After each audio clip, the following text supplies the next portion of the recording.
So first off, I want to do just a little bit of market research myself before I bore you with who I am. I want to hear a little bit about who's in the room and just exactly what you're doing in terms of building your own brand, whether it be your studio or sometimes you have to actually focus down just to your game.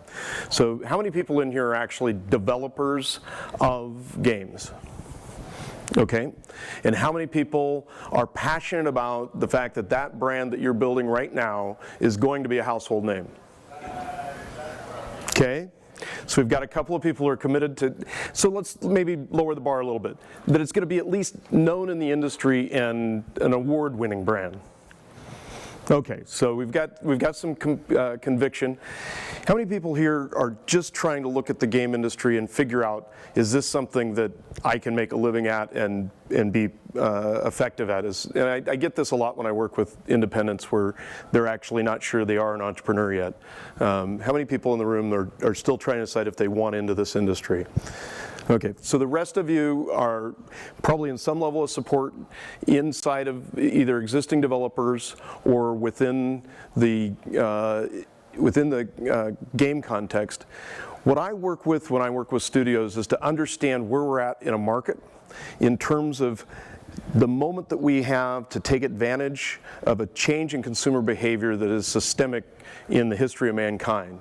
And that's that the consumer wants to get directly connected to the creator. And it's something that I think if we understand that at a fundamental level, we'll understand why community branding is such an important piece.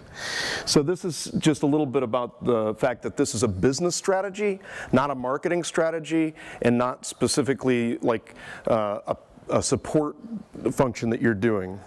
And I'm going to make sure I hit the button here correctly. Nope. Next. There we go.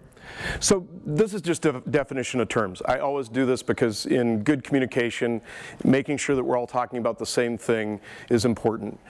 When I actually started to look at community branding, it was after the opportunity I had to run what turned out to be one of the most successful community-branded gaming companies that I've ever been around or associated with. It was called Garage Games. We had actually 200,000 passionate developers using our game engine and building their own games and creating what was to be the indie game movement.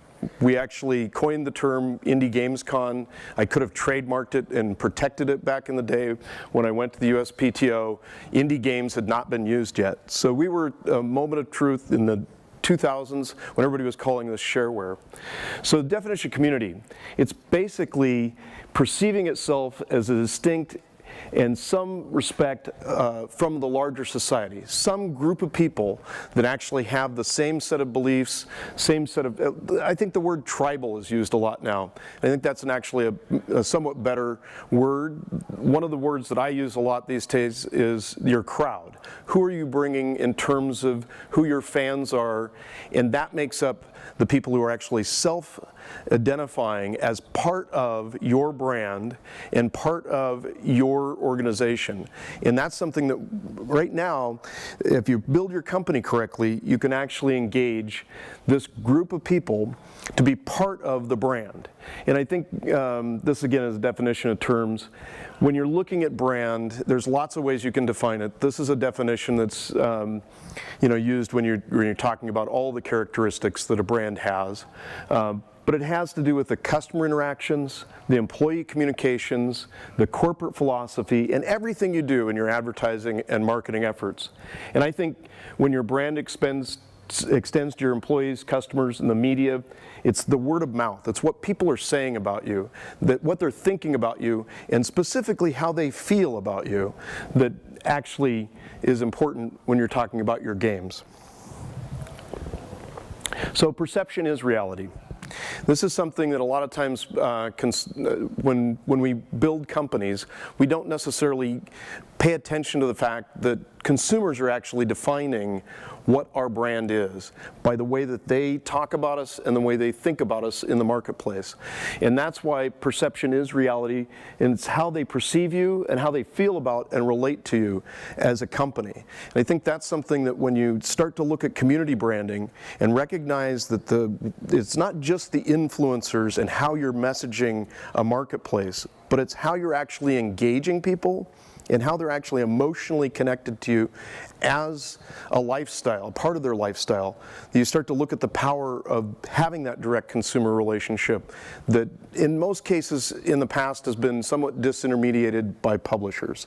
And if publishers can allow their developers to embrace that direct connection to their consumers, they're going to build much stronger franchises, much stronger loyalty, the ability to sell more product and have more engagement. In the mobile space, we think a lot in terms of lifetime value, and frequently we get caught up in dialing the dials up to get the highest KPIs, as we like to talk about them. But in many cases, when you look at the long-term life cycle of the Zyngas and some of the other brands that have dialed those up very high, they've atrophied their brand relationship and the way that the consumers feel about the products that they've built and the companies that built them. And I think that's something that we really have to be paying attention to, is really understanding how the consumer perceives us and exactly how they are engaged with the entertainment that we're creating.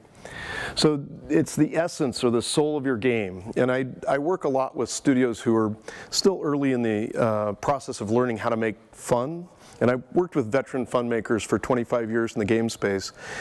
It's really easy to lose that X factor, what it is that differentiates that game and makes it special. Not just, you know, the feature set that makes it distinctive in terms of being one up on the competition, but really makes it something that people are going to talk about in the marketplace. Something that really, when 3 other titles come out in the same space or the same genre that have very similar feature sets, that makes that game the one everybody remembers 5 years from now and talks about as being something special. And that soul of the game, that fun factor, that X factor, is even easy to lose once you've captured it, just by what I call cruffing up. You'll lose some of that experience by trying to tune the game or polish it out. And I don't know how to explain how not to do that. I mean, great producers are really good at that. But I think from a brand side and a consumer experience side, the way that you're best able to ensure that is you don't lose sight of getting that feedback from your consumer. And right now, I think we're seeing this in spades, where more and more, not just data feedback, but actually player experiences and consumer and community feedback, whether it's through the form of influencers on YouTube or the kind of community hub stuff we get on Steam, or even the reviews that you get on the iOS store or the Play Store, are helping to form that feedback loop that allows us to pay attention to how people are perceiving and understanding our games.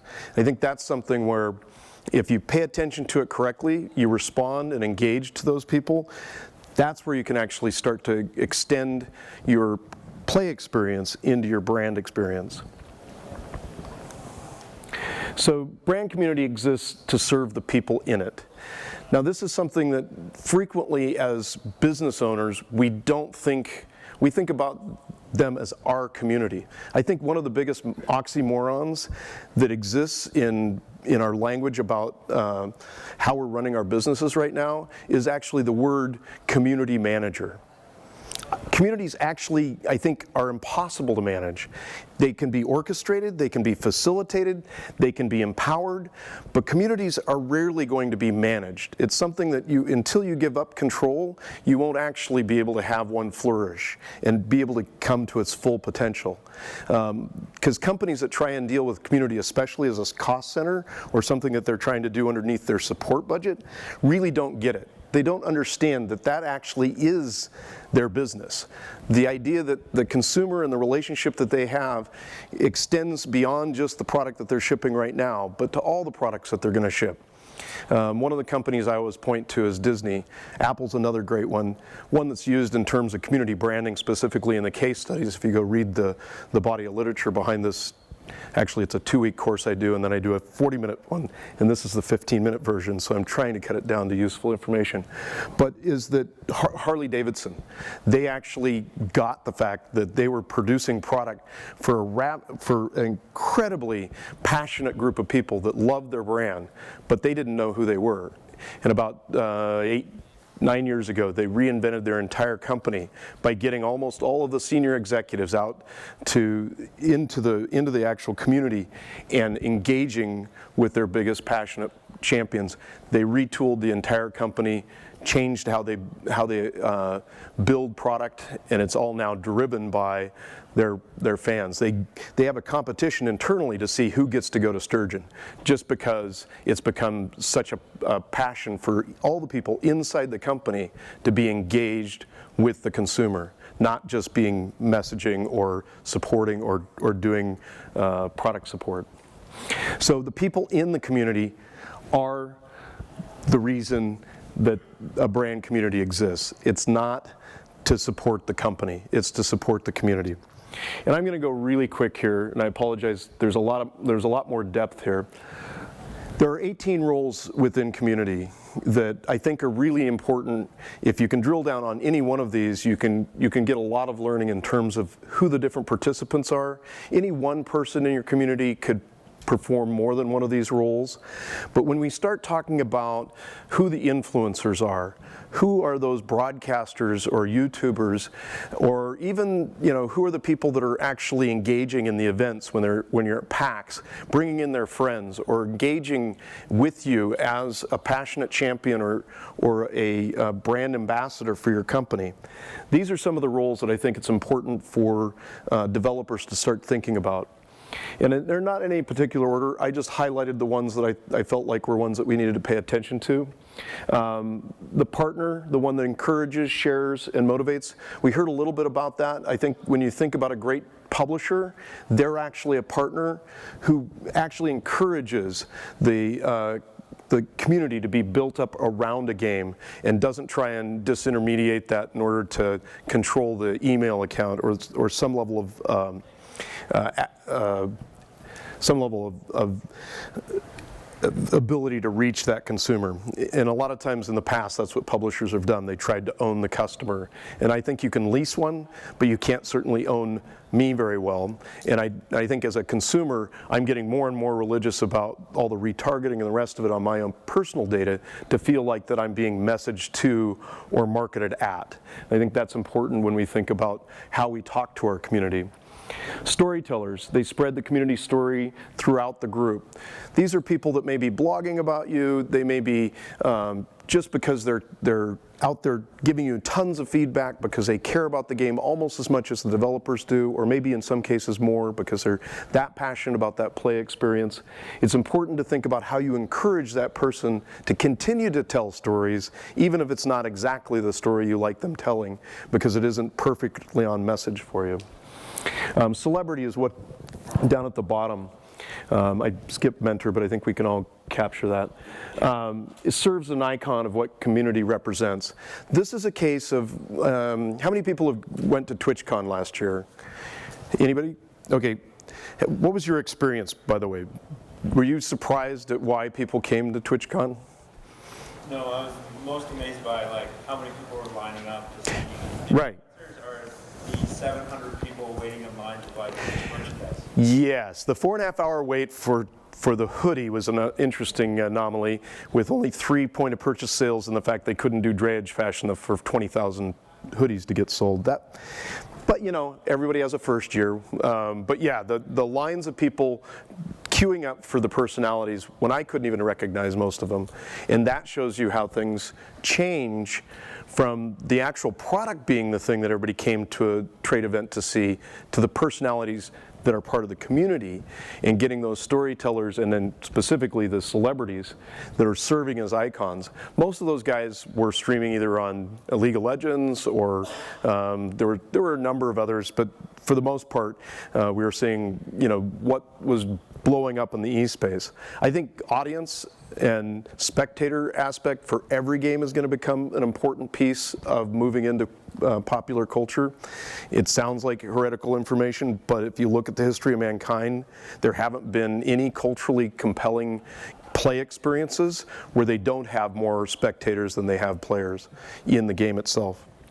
So this is completing that 18 list. So the catalyst, introducing new people and new ideas, I think that's really important. And that ambassador role, and promotes the community to outsiders. And I think one of the things I did when I got to be part of the Garage Games is I put together our own event called Indie Games Con. And I didn't really even understand the power of the community we had until, I think it was in September, we decided we were going to do it in the first week of November. And we had 100 people from around the planet flying in to be part of the first Indie Games Con, because they felt like it was a historical, significant thing to be at the first event that was related to garage games. And that was how much passion we had. We actually flew in what we called our associates. There were only about 8 of them at the time, but it was a big chunk of change for us as a small company. And that's the same thing you have to start thinking about doing for the key people in your community. How do you engage them? Do you fly them in? How do they become part of your organization? How do they become an extension? CCP does a brilliant job of doing this every year with their conference that they do in Reykjavik. They get people from all over the planet flying into that. There are people elected to the Senate, and I don't have all the right vote nomenclature for it, but they actually are not just cosplaying, they're actually part of that brand extension that happens. And when you start thinking about that type of loyalty, that type of engagement, that can happen in any entertainment that you're building if you build it with the idea that you're going to engage consumers in a lifestyle that includes your entertainment and making sure that they're part of your organization and how you build that. So, you know, there's some things like greeters and guides and those sort of things that could be highlighted in here, because when you think about how they perform either in a, I used to call it Slashdot because that's what we were on, but shoot, the forums that are out there now that everybody read it, and how those moderators and those types of individuals, they're still extensions of your community, even if they're not necessarily in your own forums or on your own communication platforms. Again, the same type of thing that happens on Steam or in the reviews that you have up on the app stores. Those types of influencers, even at a small level, you want to make sure you find a way to engage. And it's not just the role of one person who has, you know, community facilitator as their title. It's part of the DNA of every company to pay attention to their customers at that level. Every CEO should be passionate about how people feel and relate to their brand and are engaged in their community. I know they gave me all this stuff, so I've got a couple of minutes here. I just wanted to wrap this up so I could have people ask a few questions. So I meant to do a little bit more Q&A during it, but any questions about how you go about creating community inside your game entertainment?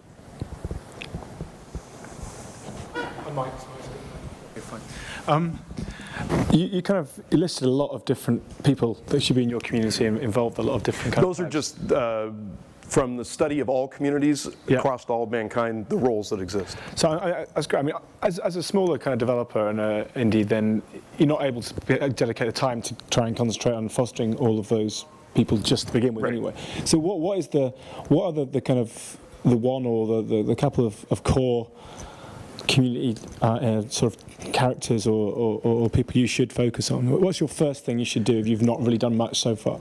I think that storyteller is really important because people relate to stories and you want to engage in that group.